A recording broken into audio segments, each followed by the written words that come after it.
Senator Ed Markey is our guest this morning. Let's go on the record.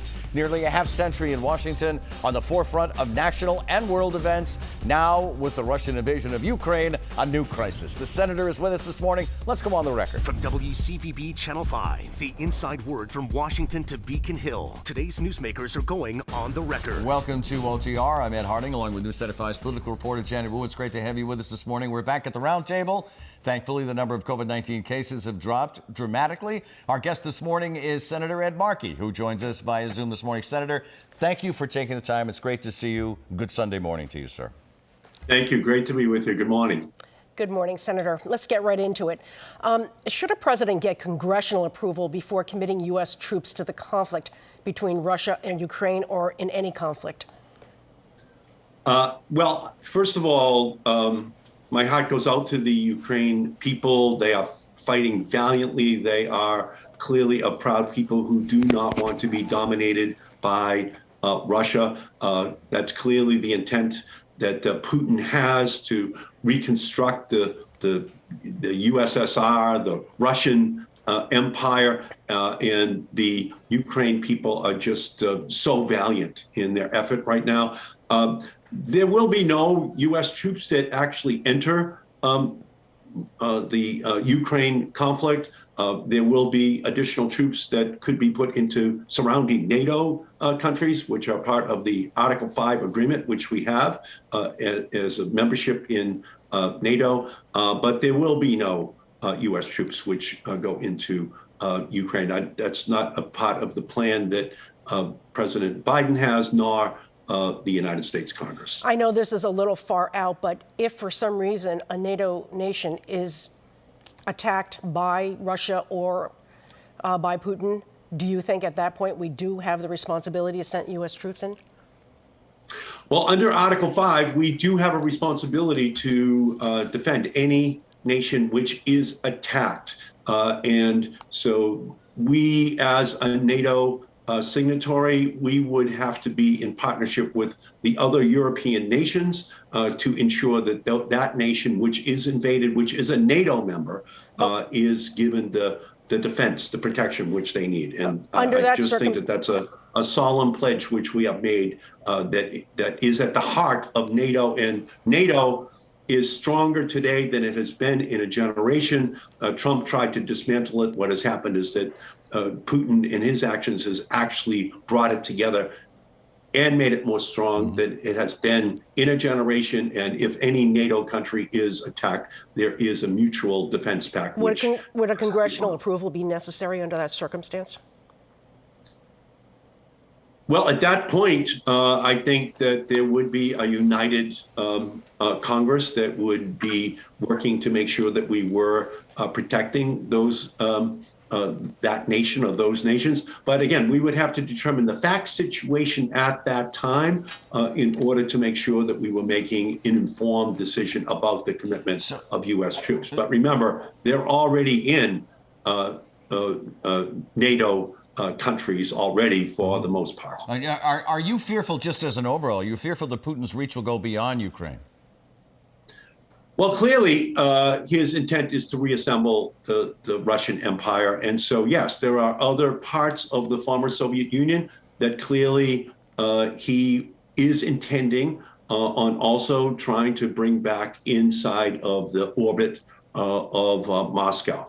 And for us, we have to make sure that we stand firm and that we continue to sanction Putin, that we ensure that they pay a huge price for undertaking this kind of an effort, and that we also make sure that they understand that if they attack a NATO country, that there is a huge price which they will pay. But we have to be ensuring that financially, economically, that Russia continues to pay a price that deals with their financial system, with the oligarchs, with Putin, with all of his buddies paying a huge price for what they're doing in Ukraine right now. Senator, you just mentioned sanctions. Sanctions have rarely worked in the past with Russia. So what do you know about the sanctions that President Biden has turned to, and do you think that they will have a significant impact at this time?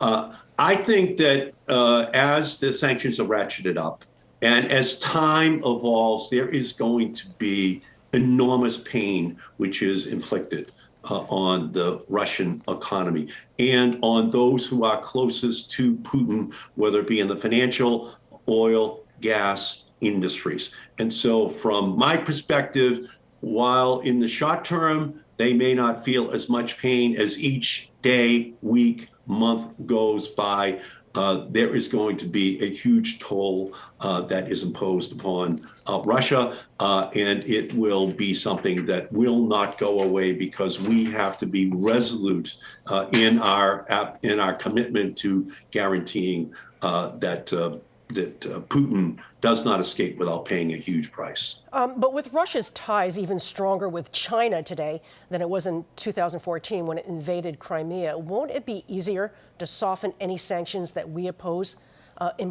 on them or the West in general? No, they are still tied into the global financial network, especially the banks in Russia. So it is imperative that we continue with those sanctions. Yes, there may be some lean towards China, but it still cannot be a substitute for the bulk of the financial dealings which the Russian economy and government engage in on a daily basis. And moreover, we have to go right at the business model of Russia as well, and just say, bottom line, that 36% of their entire economy is in the oil and gas industry. John McCain used to say that Russia is nothing more than a gas station with a military. And so we have to implement a strategy in Europe and in the United States where wind and solar and all-electric vehicles and battery storage technologies are deployed massively and quickly, because for every 25 million all-electric vehicles that are deployed in the United States and Europe, we back out all of the oil that we import from Russia and from Saudi Arabia to the United States, and then another 25 million all-electric vehicles, and another, and another. So this green revolution, the Green New Deal revolution, is ultimately the answer to defunding this Russian military business model, which is constructed. We just have to be very strong in saying we are committed to achieving that goal. You may have just touched on this, but I want to bring it home to Americans. Can anything be done to stop the impact on American pocketbooks? And I am talking about gas. I'm talking about inflation, and I'm talking about other repercussions from the sanctions against Russia. Well, the president should deploy the Strategic Petroleum Reserve. We have 600 million barrels of oil in that reserve. This is exactly the kind of circumstance that it anticipated, and it should be used, and it should be used significantly. We also have to tell the oil and natural gas companies that if you engage in any gouging, you are going to pay a huge price. That the Justice Department and other agencies will be coming after you. But in the long run, we have a chance to pass, in the Build Back Better bill, $555 billion of wind and solar and all-electric vehicles and battery storage technologies, and get them deployed to a point where we are producing tens of millions of these all-electric vehicles every year that don't need oil, don't need fossil fuels, and break our dependence upon those sources of energy. And Europe is committed to doing the same thing. Germany wants to have 65% of all of their vehicles being all electric by the year 2030. So this is just going to be the wake-up call that we now have to act, and act swiftly to implement a Green New Deal, implement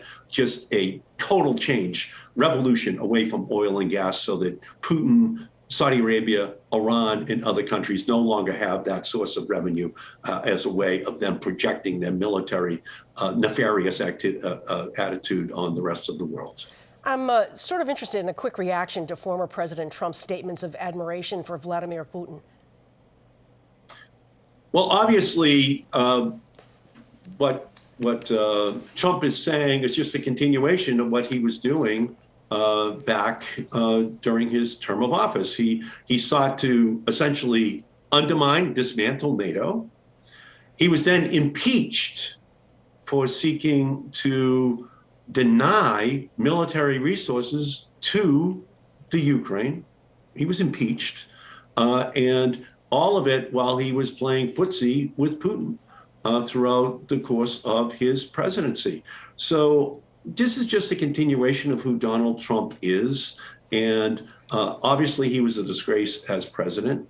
And thankfully, President Biden reassembled NATO into a strong unit over the last year. He rebuilt those partnerships, and all in the face of Trump's attempt to undermine this unified security apparatus that had been built since the post World War II era. So again, it's just more from Donald Trump, and Joe Biden has been the antidote, and I think that's the reason why NATO is so strong.